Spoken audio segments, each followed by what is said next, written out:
Islamic videos دیکھنے کے لیے ہمارے چینل کو سبسکرائب کریں۔ یہ روایت حاکم کے اندر موجود ہے۔ حضرت خالد بن ولید رضی اللہ تعالی عنہ فرماتے ہیں کہ غزوہ موتا کے دن میرے ہاتھ میں 9 تلواریں ٹوٹی تھی اور میرے ہاتھ میں صرف ایک تلوار رہ گئی تھی جو یمن کی بنی ہوئی اور چوڑی تھی۔ حضرت اوس بن حارثہ بن لام رضی اللہ تعالی عنہ فرماتے ہیں کہ ہرمز سے زیادہ عربوں کا کوئی دشمن نہیں تھا۔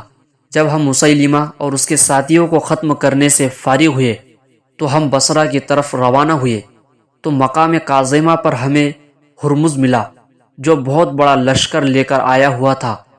حضرت خالد رضی اللہ تعالی عنہ مقابلے کے لیے میدان میں نکلے اور اسے اپنے مقابلے کی دعوت دی، چنانچہ وہ مقابلے کے لیے میدان میں آ گیا۔ حضرت خالد رضی اللہ تعالی عنہ نے اسے قتل کر دیا۔ یہ خوشخبری حضرت خالد نے حضرت ابو بکر صدیق رضی اللہ تعالی عنہ کو لکھی۔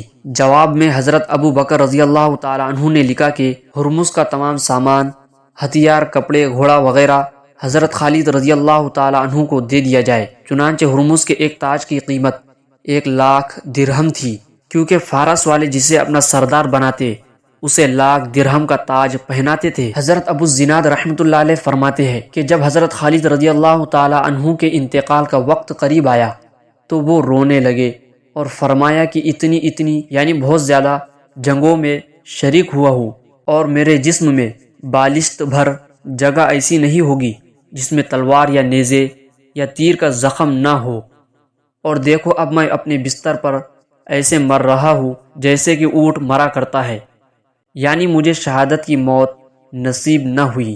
یہ جذبہ تھا صحابہ کرام رضی اللہ تعالی عنہم اجمعین کا کہ انہوں نے دین کے خاطر اپنی تمام چیزوں کو قربان کر دیا تھا۔ اللہ تعالی ہمیں بھی دین کی خاطر ہر چیز کو قربان کرنے کی توفیق نصیب فرمائے۔ حضرت خالد بن ولید رضی اللہ تعالی عنہ کے بہادری کا قصہ سن کر آپ کو کیسا لگا کمنٹ میں ہمیں ضرور بتائیں۔ ویڈیو کو لائک اور دوستوں کے ساتھ ضرور شیئر کریں اور اسلامک ویڈیوز دیکھنے کے لیے ہمارے چینل کو سبسکرائب کریں۔